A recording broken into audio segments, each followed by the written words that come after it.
जो हिंदुस्तान का नाम पूरी दुनिया में बुलंद कर रहे हैं, मगर चंद शरीर किस्म के लोग हैं जिनकी निगाहों में हम खटकते हैं। वो हमारी देशभक्ति पे, हम हमारे देश प्रेम पे, देश प्रेम पे वो उंगली उठाते हैं। इन शरीरों को उठाने दीजिए, उससे होता क्या है? हमारी सबसे बड़ी देश की मोहब्बत की निशानी यही है कि जब हम जमीन पे रहते हैं हिंद के नगमे गाते हैं, और जब मर जाते हैं तो समंदर के रास्ते कोई दूसरा मुल्क नहीं जाते हैं।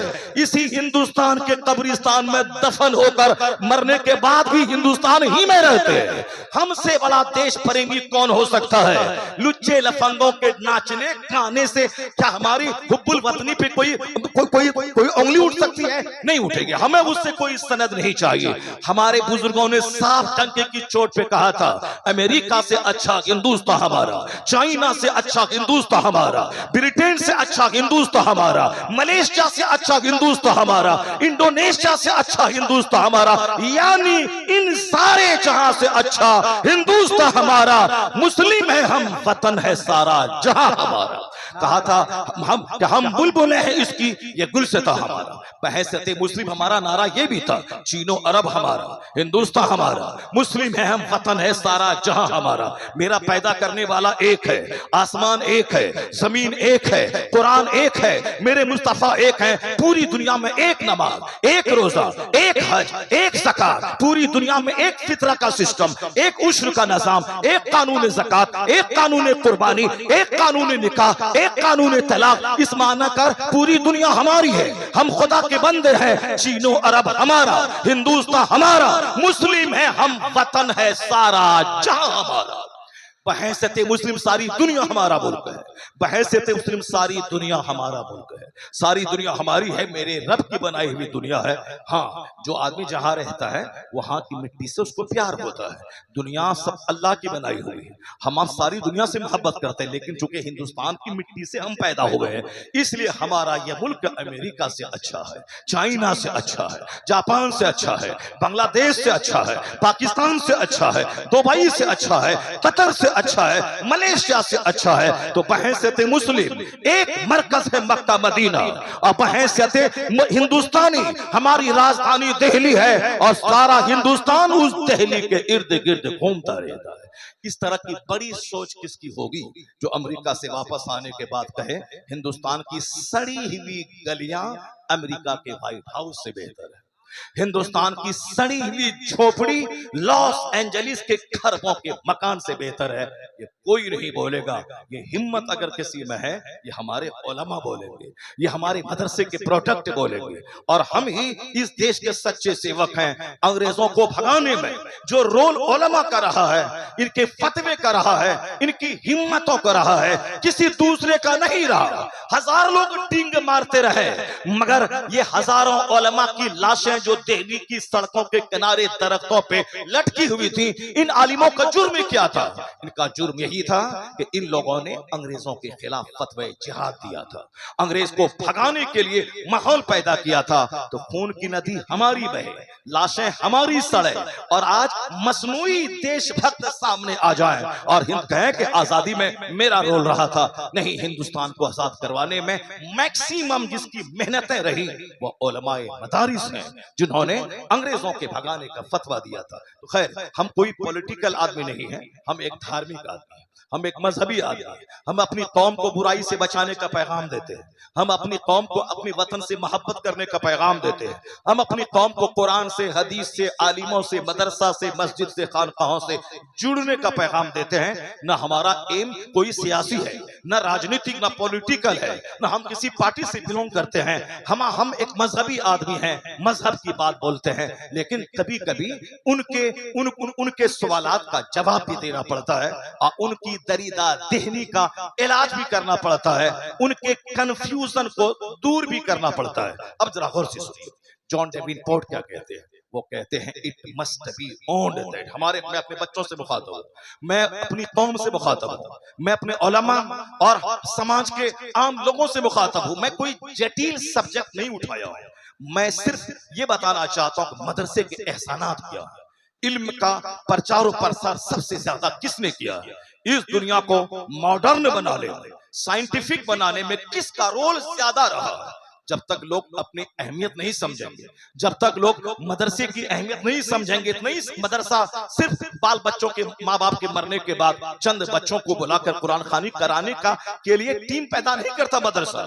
मदरसे की तारीख बड़ी रोशन रही है। देखिए गैरों की नजर क्या गई, कोई मौलाना पीर साहब नहीं, जॉन डेविनपोर्ट एक क्रिश्चियन, वो क्या कहते हैं, वो कहते हैं it must be owned that all the knowledge whether of physics और एस्ट्रोनॉमी और एस्ट्रोलॉजी और मैथमेटिक्स, जो पढ़े लिखे लोग हैं वो जानते हैं। वो जॉन डेविनपोर्ट ने कहा कि सारे उलूम जिसकी वजह से साइंस जवान हुई है, साइंस ने डेवलप किया है, वो उलूम क्या है, वो है फिजिक्स, वो है केमिस्ट्री, वो है बायोलॉजी, वो है एस्ट्रोलॉजी, वो है एस्ट्रोनॉमी, जिसको हम उर्दू और अरबी में बयान करते हैं। मैथमेटिक्स का मतलब इल्म रियाज़ी, फिजिक्स का मतलब इल्म तबिया, केमिस्ट्री का मतलब इल्म कीमिया, बायोलॉजी का मतलब इल्म हयातियात, बोटनी का मतलब इल्म नबातात, ज़ूलॉजी का मतलब इल्म हैवानात, एस्ट्रोलॉजी का मतलब इल्म फल्किया, एस्ट्रोनॉमी का मतलब इल्म नुजूम। ए भाई बैठो बैठो तमीज़ से, यहाँ बूढ़े बूढ़े लोग बैठे, उसको पेशाब नहीं लग रहा है, इसको बोझ इसीलिए मालूम हो रहा है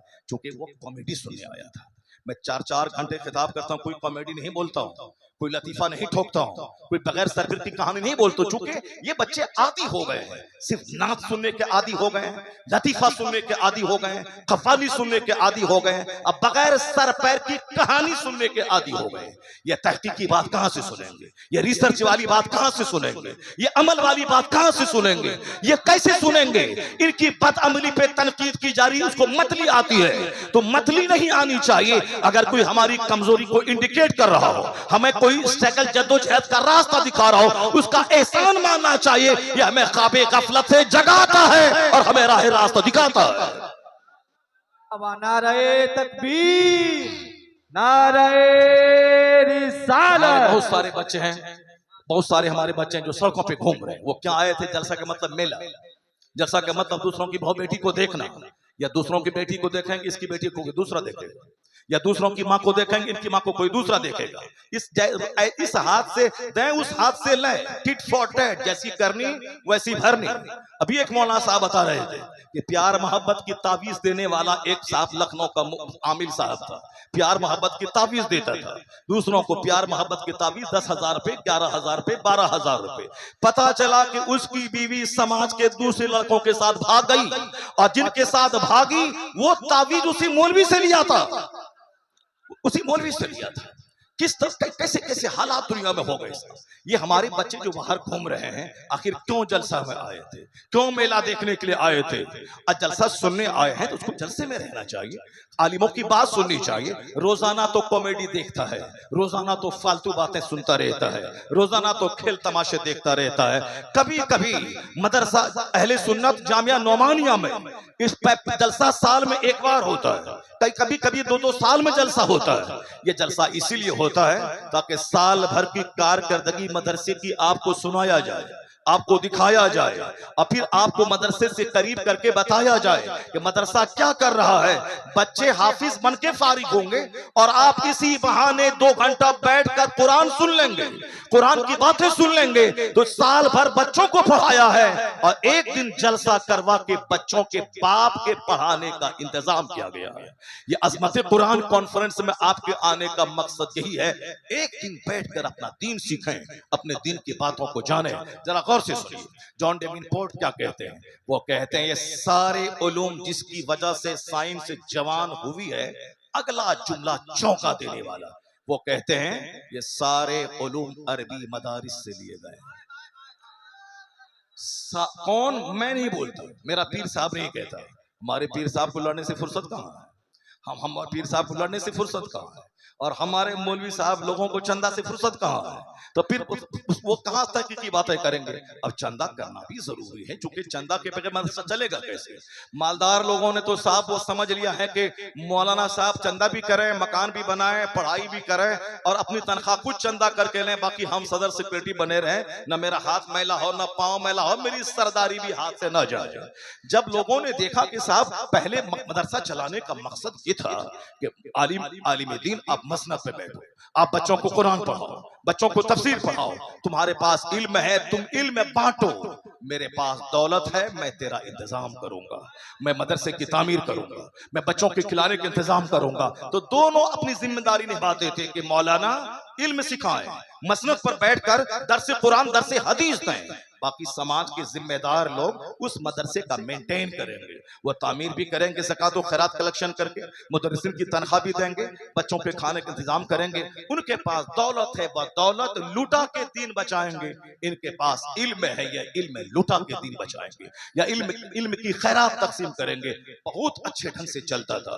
लेकिन जब हालात खतरनाक हो गए, जब लोग मदरसा चलाने से भागने लगे, आलिमों को नौकर समझने लगे, सारा काम इन्हीं को करना है, तो उलमा मांगने का मतलब है अपनी इज्जत को मिट्टी में मिला देना। मांगने का मतलब है तकरीर 5 घंटे करें, दिलों में जो मोहब्बत है, जैसे ही रसीद लेके आपके पास पहुंचे वो सारी इज्जत मिट्टी में मिल जाती है।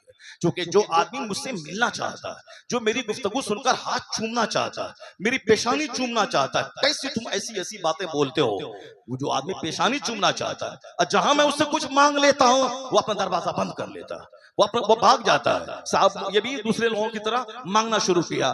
ठीक है, मैं जलील हो गया मांगने की वजह से, लेकिन अगर मैं भी मांगना छोड़ दूं, ये बता दे इदारा कैसे चलेगा, दारुल उलूम कैसे चलेगा, ये दरसे कुरान कैसे जिंदा रहेगा, ये उलमा की जमात कैसे पैदा होगी, मस्जिदों का इमाम कहां से आएगा, जनाजा पढ़ाने वाला कहां से आएगा, काजी कहां से आएंगे, बच्चों को दीन सिखाने वाले कहां से आएंगे। ये तो एहसान इन उलमा का है कि अपनी बेइज्जती का दाग उठाने के बावजूद इन्होंने फैसला किया है, मुझे सलाम मत करना, मुझको देखकर दरवाजा बंद कर लेना, मुझे बोझ समझना, मैं अपनी बेइज्जती बर्दाश्त कर लूंगा, मगर दरसे कुरान की का मरकज मदरसा बंद नहीं होने दूंगा।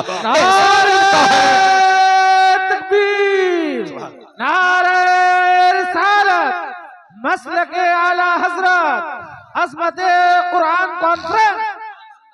ये एहसान इनका है। रमजान का महीना इबादत का महीना है, तिलावत का महीना है, घर में बाल बच्चों के साथ रहने का महीना है, लेकिन सारे आराम को त्याग कर कभी बंबई, कभी कलकत्ता, कभी धनबाद, कभी बरनपुर, कभी आसनसोल की सड़कों पे हैं, अपने लिए नहीं, उन गरीब बच्चों के लिए जिसको यह दीन सिखा रहे हैं। मदरसे की तामीर करनी है, मुदर्रिसिन की तनख्वाह देनी है। क्या कोई डॉक्टर करता है, कोई इंजीनियर करता है, कोई प्रोफेसर करते हैं, कोई दुनिया का बहुत बड़ा काउंट और नवाब करता है? नहीं, जितने मदरसे चलते हैं अक्सर मदारिस उलमा चलाते हैं। अगर ये चलाना छोड़ दें तो फिर जलसा बंद हो जाएगा, खिताब बंद हो जाएगा, दीन का काम बंद हो जाएगा। इसलिए इसको बोझ मत समझिए, जब दरवाजे पर आए लपक के इस्तकबाल कीजिए, उनका हाथ चूमिए और एहसान मानिए कि तुम आए हो मेरे माल को पाक करने, मेरी ज़कात लेने, सदक़े फित्र लेने और फिर इसको लेकर बांटने नहीं, मदरसा चलाने। तो तुम्हारा डबल एहसान है कि मेरे माल को भी पाक कर रहे हो, मेरे समाज को जहालत से भी पाक कर रहे हो। सुभान अल्लाह, नारे तकबीर, एहसान इन उलमा कराम का है। सोच अलग अलग है लोगों की, पर एहसान इनका मानना पड़ेगा। वरना जलसा कौन कराता है? गांव के कोई नवाब, 1000 बीघा जमीन का जोतने वाला, यही साहब है जो दस्तारबंदी के नाम पे आपको जमा करते हैं, जिससे मुसलमानों की शान बुलंद होती है। वरना कव्वाली के नाम पे तो लोग नाचते हैं। अल्लाह के वलियों के मज़ारात को लड़का लड़की के मिलने का मीटिंग पॉइंट लोगों ने बना दिया है। जरा सा मौका मिलता है तो कव्वाली के नाम पे अय्याशी, जरा सा मौका मिलता है तो क्रिकेट टूर्नामेंट के नाम पे दुनियादारी, जरा सा मौका मिलता है तो शादी ब्याह में डीजे बजवा के अपनी जवान बेटियों के दिलों में ज़िनाकारी और बदकारी का शौक जगाने का काम होता है। ये एहसान इन लोगों का है, दुर्वेशों का, जो आपको बुराई से भी रोकते हैं, डीजे से रोकते हैं, हरामकारी से रोकते हैं, मदरसा चलाकर आलिमों की जमात पैदा करके सबको दुनिया की फिक्र है, इसको आपको जन्नत ले जाने की फिक्र है।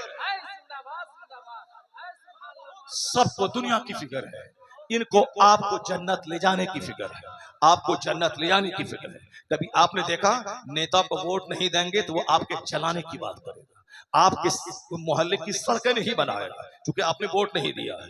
कभी देखा अपने मगरूरों को, आप उनको सलाम नहीं करेंगे तो वो आपको 50 बार सलाम न करके तड़पाएगा और सलाम का जवाब न दे के आपको जलील करेगा।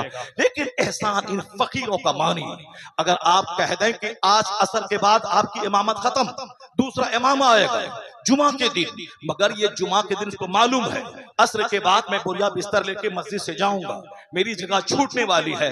लेकिन उस जुमा के दिन कभी इस इमाम साहब को नहीं देखेंगे आप कि ये इमाम साहब आपके खिलाफ तकरीर करे, आपको कोई बुरी बात बताए, आपको तबाह करने का तरीका बताए। नहीं, मालूम है इसे कि मैं आज असर के बाद मस्जिद छोड़ने वाला हूं, मेरी मुलाजमत खत्म होने वाली है। लेकिन वो आखिरी तकरीर भी जुमा के दिन करता है, वो हमारी बुराई के खिलाफ बोलता है, वो हमें जन्नत का रास्ता दिखाता है। इससे बड़ा शुभ चिंतक, इससे बड़ा वेल विशर, इससे बड़ा खैर का दुनिया में कोई करो नहीं है। मैं उसे गाली देता हूं, ये मेरी आबादी की बात कर रहा है, मैं इसको भगाने की बात करता हूं, ये हमें जन्नत का रास्ता दिखाता है।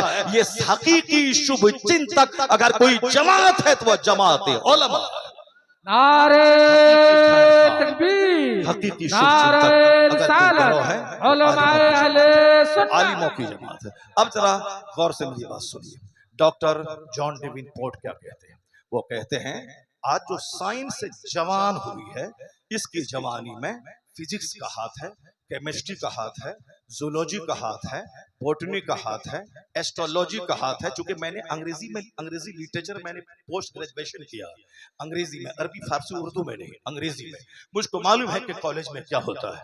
अलबत्ता बेसिकली मैं मदरसे का तालिब इल्म हूं, मगर मेहनत करके मैंने मैट्रिक में 400 बच्चों में टॉप रिजल्ट निकाला है। 400 बच्चों में टॉप रिजल्ट निकाला है। तो इल्म दाढ़ी में नहीं रहता है, इल्म पगड़ी में नहीं रहता, इल्म तो सीने में रहता, इल्म सीने में रहता। ऐसा नहीं कि साहब दाढ़ी रखने के बाद हम क्या अंग्रेजी पढ़ेंगे, दाढ़ी रखने के बाद क्या हम बिजनेस कर पाएंगे। नहीं, ये तो सोच बिल्कुल जाहिलाना है। क्योंकि इल्म का संबंध हृदय से है, इल्म का संबंध मेहनतों से है। जो भी मेहनत करेगा, मैंने आज तक हद्दे शरअ से कम दाढ़ी नहीं रखी है।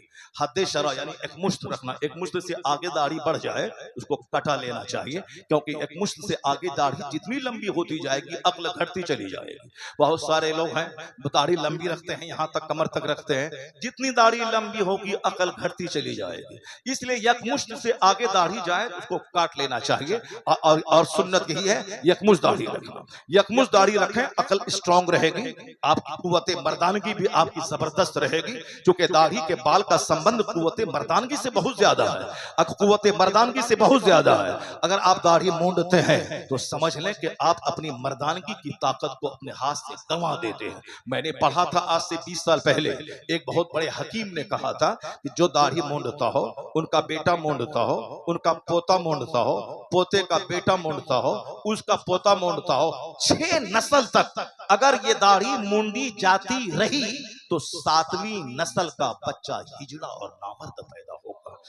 इसका बड़ा गहरा संबंध कुव्वते मर्दानगी से है। यहाँ तो 40 साल के बच्चे हमारे फेल हो जाते हैं और 80 साल का दाढ़ी रखने वाला आदमी साहब 2-4 बच्चे पैदा कर रहा है। क्यों? दाढ़ी का संबंध कुव्वते मर्दानगी से ज्यादा है। इससे पहले हिंदू भी दाढ़ी रखते थे, सिख तो दाढ़ी रखते ही है, और क्रिश्चियन भी दाढ़ी रखते थे, और आज भी वो लोग रखते हैं। यहूदी भी दाढ़ी रखते हैं, आज भी उसके जो रिब्बी होते हैं, उसका जो धर्म गुरु होता है, वो भी लंबी लंबी दाढ़ी रखते हैं। और हिंदुस्तान के हिंदुओं के जो पंडित होते हैं वो भी लंबी लंबी दाढ़ी रखते हैं। जैसे गुरमीत सिंह पंजाब का, आशाराम जी, और साहब जितने भी लोग हैं सब। अब दूसरों को हम क्या बोले? हमारे देश के प्रधानमंत्री लॉकडाउन में इतनी लंबी दाढ़ी बढ़ा चुके थे कि देखने के बाद लगता था शायद प्रधानमंत्री हैं या कहीं किसी मंदिर से आए हैं, या फिर किसी को धोखा हो जाता था कि कहीं मदरसा से पढ़ के तो नहीं आ गए। लोगों को धोखा होता था, इतनी लंबी दाढ़ी बढ़ा के रखते थे। तो दाढ़ी रखना हमारे बच्चों ने ऐब समझ लिया है, हमारे बच्चों ने दाढ़ी मूंढना ये फख्र की बात समझ लिया है। बैठिए मौलाना साहब, हमारे बच्चों ने दाढ़ी मूंढना ये फख्र की बात समझ लिया है। ये हमारे बच्चे, हमारी बच्चियां दाढ़ी वालों को के साथ रिश्ते में नहीं जुड़ना चाहती है। पता नहीं किस डाइन की नजर लग गई, पता नहीं किस कातिल की नजर लग गई, पता नहीं किस जादूगर ने जादू कर दिया। ये पंजाबियों की गोरी गोरी बेटियां, पंजाबियों के बच्चे दाढ़ी रखते हैं, सर पे पगड़ी पहनते हैं, बहुत हमसे ज्यादा ऊंची पगड़ी पहनते हैं। आखिर इसकी गोरी खूबसूरत बेटियां ये नहीं बोलती हैं कि दाढ़ी जंगल है, ये नहीं बोलती है कि पगड़ी देखने में बूढ़े की तरह लग रही है। नहीं, ये पढ़ी लिखी लड़कियां, इसकी IAS ऑफिसर, इसकी इंजीनियर, इसकी डॉक्टर, ये सारी बेटियां उसी दाढ़ी वाले के साथ निकाह में बनती है। ये पता नहीं किसकी नजर लग गई कि हमारी जागिल घराने की अल्हड़ बेटियां, गरीब घराने की बेटियां भी दाढ़ी वाले को पसंद नहीं कर रही है, अरबपति लोग पसंद नहीं कर रहे, जबकि सबको मालूम है हिंदुस्तान का इकलौता वजीर आजम जो 10 साल तक हिंदुस्तान का वजीर आजम रहा, डॉक्टर मनमोहन सिंह, जो अभी ताजा अभी मर गए हैं। 10 साल हिंदुस्तान के वजीर आजम रहे, कांग्रेस पार्टी के, सर पे पगड़ी रही, चेहरे पे दाढ़ी रही।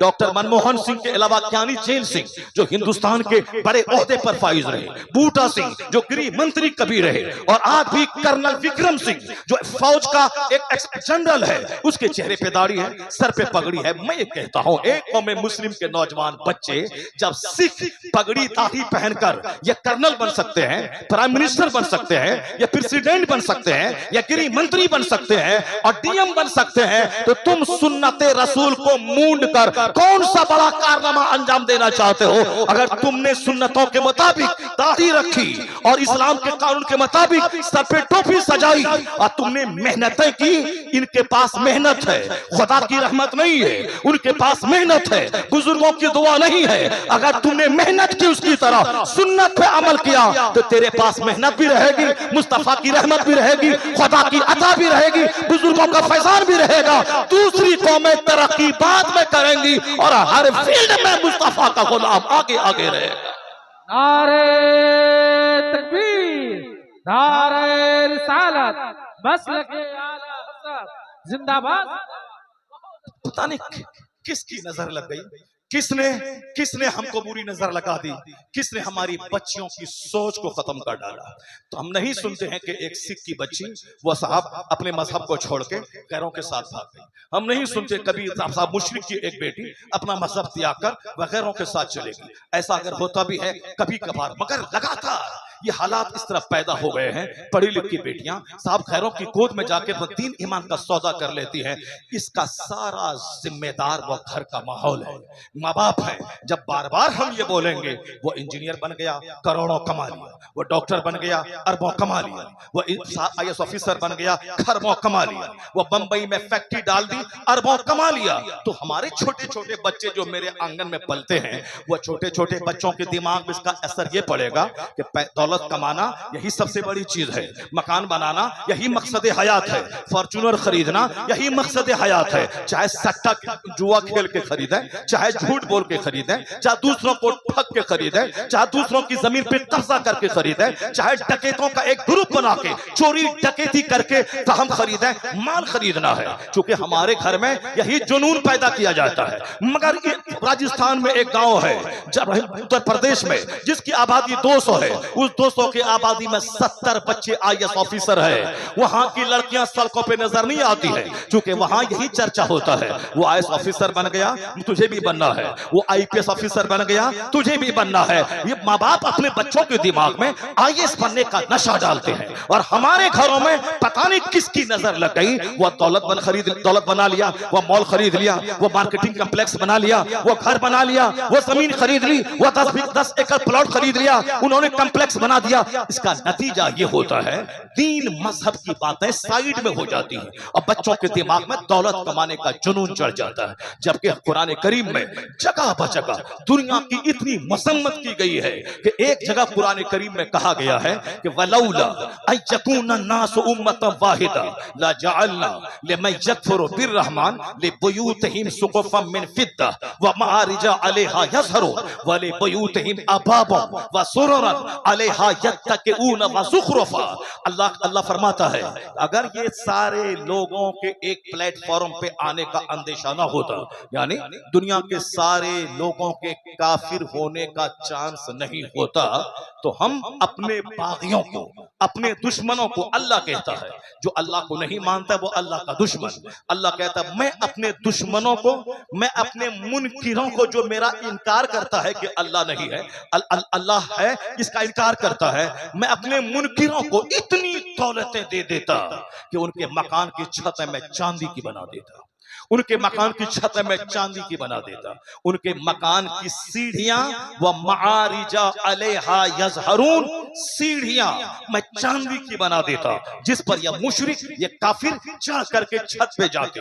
वले बयूतिहिम अबवाबा व सुरुरन अलैहा यत्तकिऊन व ज़ुखरुफा, उनके मकान के दरवाजे, उनके मकान के फर्नीचर वह सब सोने चांदी के बना देते। एक ज़ुखरुफ नाम की सूरत है 26वें पारे में। ज़ुखरुफ के माने डेकोरेशन, ज़ुखरुफ के माने ऑर्नामेंट, ज़ुखरुफ के माने सजावट। क्या कहा अल्लाह ने?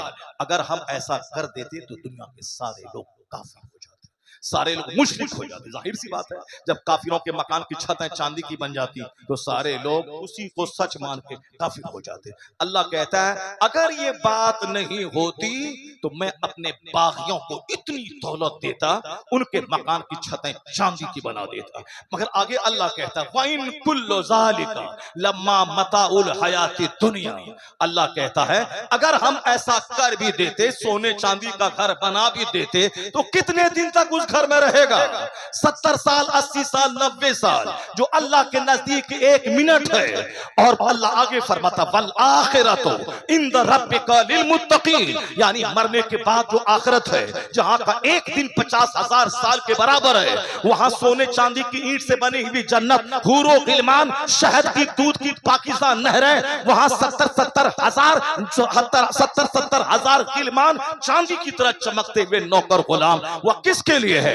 अल्लाह फरमाता है आखिरत की सारी नेमतें, आखिरत की सारी इज्जतें जो कभी खत्म नहीं होने वाली है, वह उसके लिए है जो दुनिया में अल्लाह से डरता रहेगा, अल्लाह पर ईमान लाएगा, दुनिया से दामन बचाएगा। 70-80 साल, 1 मिनट जहां खत्म हुआ, खरबों साल की राहत है उस पर निछावर कर दी जाएगी।